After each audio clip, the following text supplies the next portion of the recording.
Hello বন্ধুরা, Jagriti and ফ্যামিলিতে তোমাদের স্বাগত। লাস্ট 21শে ফেব্রুয়ারি আমরা বেরিয়ে পড়েছিলাম। আমাদের গন্তব্যস্থল ছিল সঙ্গম। হ্যাঁ বন্ধুরা, ঠিক ধরেছ, কুম্ভ।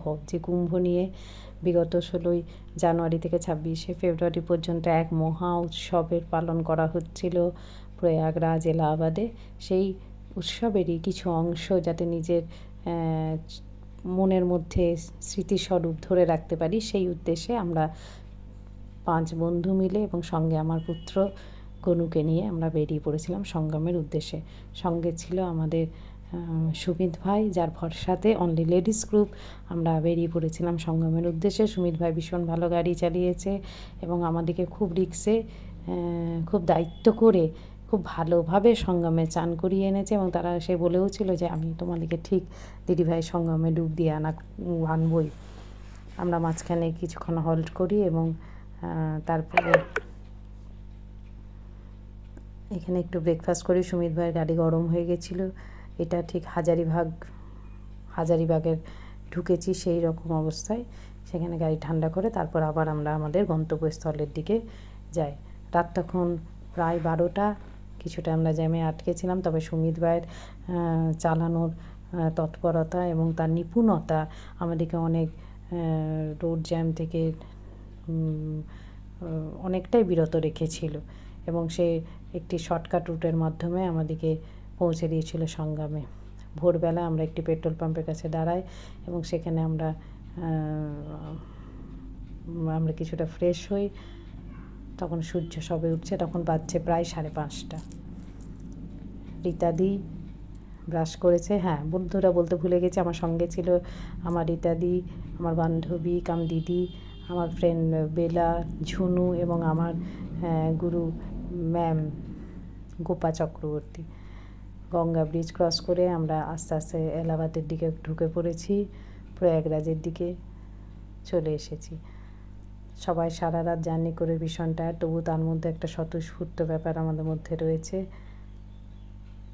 কেন আমাদের উদ্দেশ্যই হচ্ছে আমরা যাতে সঙ্গমে ঠিক পৌঁছে আমরা এই মহা উৎসবের কিছুটা অংশীদার হতে পারি।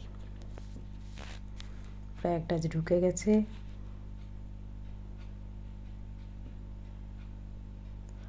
রাস্তা খুব ভালো।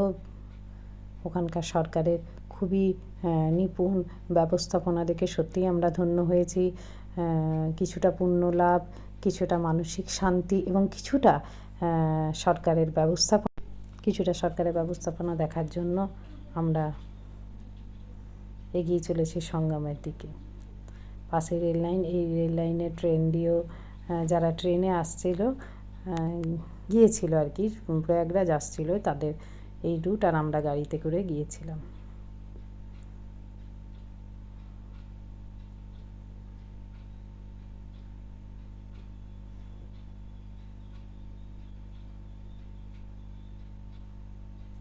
খুব সুন্দর রাস্তা।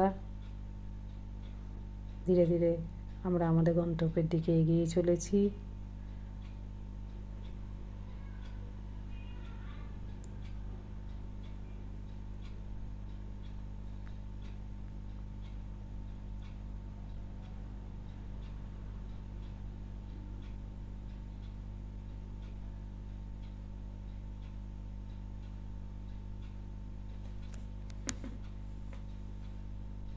অনেকগুলি ছোট বড় শহর পেরিয়ে আমরা প্রয়াগরাজের দিকে এগিয়ে গেছি এবং খুব উৎসাহিত আমরা প্রত্যেকেই।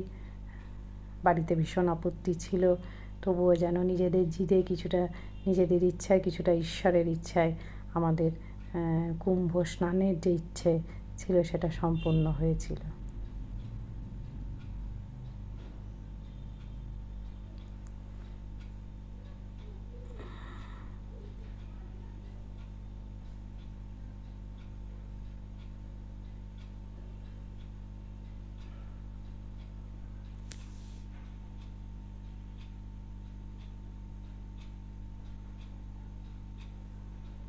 অনেকটাই রাস্তা আমরা আগের দিন বেলা 12:30 নাগাদ স্টার্ট করেছিলাম এবং পরের দিন সকাল 10টা নাগাদ আমরা পৌঁছেছিলাম প্রয়াগরাজে। মাঝখানে একটু খানিকক্ষণের মতো দাঁড়িয়েছিলাম, তবে আমাদের মন যেন ছটফট করছিল, আমরা খুব বেশি স্টে করিনি। আমাদের ইচ্ছে ছিল রাত্রেবেলায় যদি পৌঁছে যেতাম তাহলে হয়তো ওখানে টেন্টে আমরা থাকতাম, কিন্তু আমাদের গাড়িটা কিছুটা ট্রাভেল দিয়েছিল বলে আমরা যথাসময়ে পৌঁছাতে পারিনি, একটু দেরি হয়ে গেছিলো। তবুও যেন মনে হয়েছে বিফোর টাইমেই আমরা, খুব বেশি যেটা এক্সপেক্ট করেছিলাম অতটা লেট আমাদের হয়নি। এই সেই মেন গেট, এখান থেকে শুরু হচ্ছে কুম্ভ মেলার মেন এন্ট্রান্স।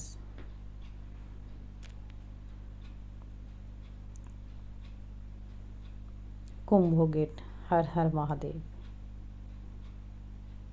ঢুকে পড়েছে কুম্ভর এতে, প্রত্যেকেই টায়ার্ড। ইত্যাদি হাই তুলছে, রাত্রে সবারই সেরকম ঘুম হয়নি, গাড়িতে ঘুমানো মানে বুঝতেই পারছো। খুব স্বচ্ছন্দে না হলেও খুব আনন্দ করে কিন্তু আমরা আমাদের যাত্রাকে শুভ করেছিলাম, এবং আমাদের যাত্রাটা যেন আমাদের মনের মধ্যে, প্রত্যেক বান্ধবীর মধ্যে স্মৃতিস্বরূপ হয়ে আছে, আনন্দদায়ক। পৌঁছে গেছি গাড়ি পার্কিংয়ে, ভীষণ জ্যাম। ঢুকে পড়ে আমরা সেরকম রাস্তার মধ্যে সেরকম আমরা জ্যামে না আটকালেও ঢুকে পরেই কিন্তু আমরা ভীষণ আটকে গিয়েছিলাম। ভিড় ছিল প্রচণ্ড, যদিও আমাদের একটু ঢুকতে বেলা হয়েছিল, কিন্তু যদি কেউ রাতের দিকে এন্ট্রান্স করে তাহলে তাদের গাড়ি অনেক ভেতর পর্যন্ত পার্কিং করা যায়, কিন্তু যদি সকালে 10টার পর থেকে প্রথম থেকে মানে সঙ্গমের কাছ থেকেই যে পার্কিং ফিল আপ হতে হতে একদম বাইরের দিকে হয়ে যায়। আমাদের কিছুটা সেরকমই হয়েছিল। গাড়ি থেকে নেমে পড়েছি, রোদের প্রচণ্ড তেজ। আমরা ছাতা নিয়ে প্রত্যেকে সঙ্গমের উদ্দেশ্যে যাত্রা শুরু করে দিয়েছি, এবং সাংঘাতিক ধুলো, মাটিতে পার্কিং, তবুও ভালো লাগছিল।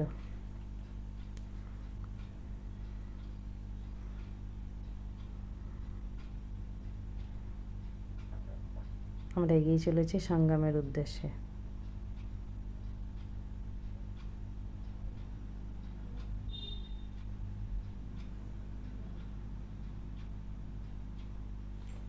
সকালবেলার দিকটাতে বেশ ভিড় ছিল, কিন্তু তুলনামূলক যেরকম ভিড় শুনছিলাম বা প্রত্যেকটা যোগে বা পূর্ণ স্নানের দিন যে ভিড়গুলো হচ্ছিল, যেটা মকর সংক্রান্তি, বসন্ত পঞ্চমী, মাঘী পূর্ণিমার দিনে যেরকম ভিড়, তুলনামূলক তার থেকে অনেকটাই ভিড় কম ছিল। আমরা ওখান থেকে কিছুটা হেঁটে অটো করে নিয়েছিলাম, পার হেড 100 টাকা করে নিয়েছিল, এবং আমরা অটো করে কিছুটা প্রায় 3 কিলোমিটার পথ আমরা অটোতে চলে গিয়েছিলাম।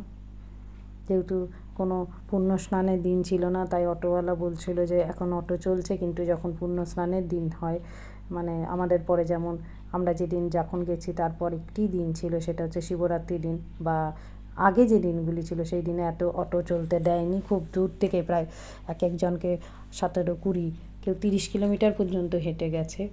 ওখানে কিন্তু বড় বড় হোটেল আছে, সেই হোটেলেও অনেকে রাতে নাইট স্টে করে সকালে স্নান সেরেছে, কুম্ভ স্নান। আর এমন সুন্দর, বন্ধুরা কি বলবো, সরকারের ব্যবস্থাপনায় এত সুন্দর আর্টিফিশিয়াল যে টেন্টগুলি করা হয়েছিল, দেখে মনে হচ্ছিলো যেন বড় বড় বাংলো। আমরা খুব ছোট্ট একটা শর্ট রুট দিয়ে আমরা গঙ্গার ধারে পৌঁছে গেছিলাম। সঙ্গম মানে এখানে 3টি নদীর মিলনস্থল, গঙ্গা, যমুনা, সরস্বতী। গঙ্গা একদিকে, যমুনা অপর দিকে, এবং সরস্বতী তো সবাই জানো গুপ্ত নদী, এবং সে মাটির নিচ দিয়ে প্রবাহিত হয় সেই নদী। তো বেলা তো ভীষণ ভারী লাগেজ নিয়ে পিঠে বোঝাই করে হেঁটে চলেছে, আমরাও হেঁটে চলেছি। রোদের একটু তেজ ছিল ঠিকই, কিন্তু সব মিলে যেন খুব একটা আনন্দ, উৎসাহিত ছিল আমাদের মধ্যে। এই সেই কুম্ভ, যেখানে মারাত্মক ভিড় হয়েছিল সময়, মাঘী পূর্ণিমার সময় বা তার আগে। মকর সংক্রান্তির দিনেও খুব ভিড় হয়েছিল। আমরা নেমে পড়েছি গঙ্গায়, প্রত্যেকে নিজের পুণ্য স্নানে আমরা ব্যস্ত।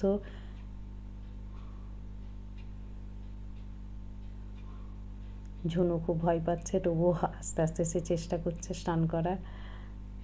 আমার ছেলে তো রীতিমতো ওখানে গিয়ে সাঁতার কাটতে, সে যেহেতু সুইমিং শেখে, সেহেতু সে তো ভীষণভাবে এক্সাইটেড। আমরা একে একে প্রত্যেকেই, রীতাদিকে নিয়ে আমিও এগিয়ে চলেছি স্নানের দিকে। প্রথমে আমি আমার গুরু ম্যামকে স্নান করিয়েছি।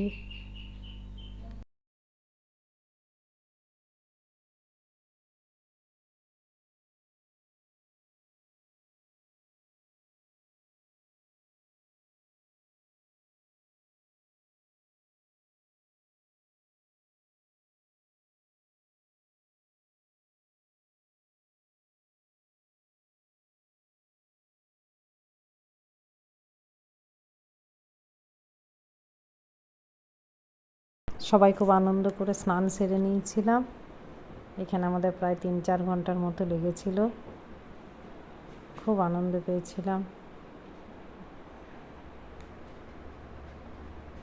অনেক দিনের ইচ্ছে যেন পূর্ণ হলো। 144 বছর পর, যেটা শোনা আর কি, 144 বছর পর এই পুণ্যতিথি এসেছিল। তবে আমার মনে হয় সেরকম 144 বছর পর হয়তো তিথি অনুযায়ী পুণ্য, কিন্তু মা গঙ্গা তো সব সময় মানুষকে পুণ্য দান করে, এবং মা গঙ্গার কোলে এসে স্নান করাটা সবসময় যেন মনে হয় আনন্দদায়ক। এখানে যেন পুণ্যের থেকেও আনন্দের আকাঙ্ক্ষাটা অনেক বেশি আমার কাছে। হয়তো সবাই একমত নাও হতে পারো বন্ধুরা তোমরা। কেন আমি গঙ্গোত্রীতে গিয়েও গঙ্গা স্নান করেছি, আমি হরিদ্বারেও করেছি, কলকাতাতে তো করি, আবার এখানেও প্রয়াগে আমি আগেও স্নান করে গেছি।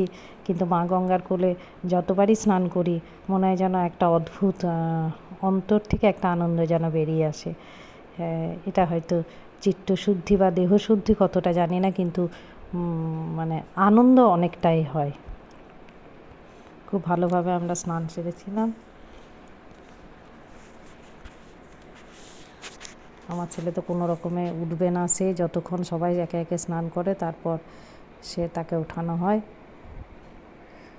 স্নান সারার পর আমরা কিছুটা এখানেও বসে পড়ে খানিকক্ষণ সময় কাটাই, এবং বাড়ি ফেরার তাড়াটাও মনের মধ্যে থাকে, যেহেতু আমরা শুধুমাত্র লেডিস গ্রুপ গেছিলাম, তাই আমরা আবার ওখান থেকে বিকেল বলবো না, সন্ধ্যে 6টা নাগাদ ওখান থেকে আবার স্টার্ট করি, এবং পরের দিন বেলা 11টা নাগাদ ঘর ঢুকে যায়।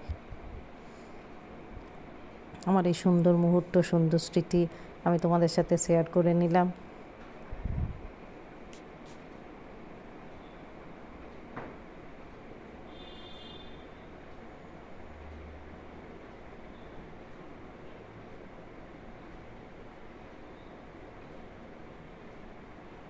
এরকম অনেক ডুবুরি 24 ঘন্টা ওখানে আছে বা ঘোরাঘুরি করছে। কারোর কোনো যদি কেউ কোনো রকম স্লিপ কেটে যায় বা কোনো ক্ষতি হয়, সেই দিকে তাদের লক্ষ্য রয়েছে।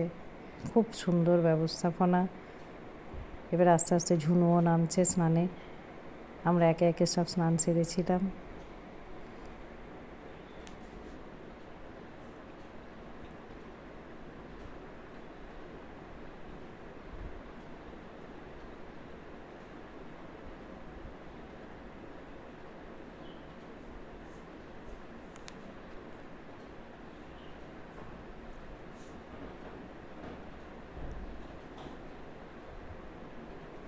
আমরা যে সময় গেছি সে সময় অনেক সাধুই বেনারসের দিকে রওনা দিয়েছেন, তবে কিছু কিছু সাধু ছিল যাদেরকে আমরা দেখেছি।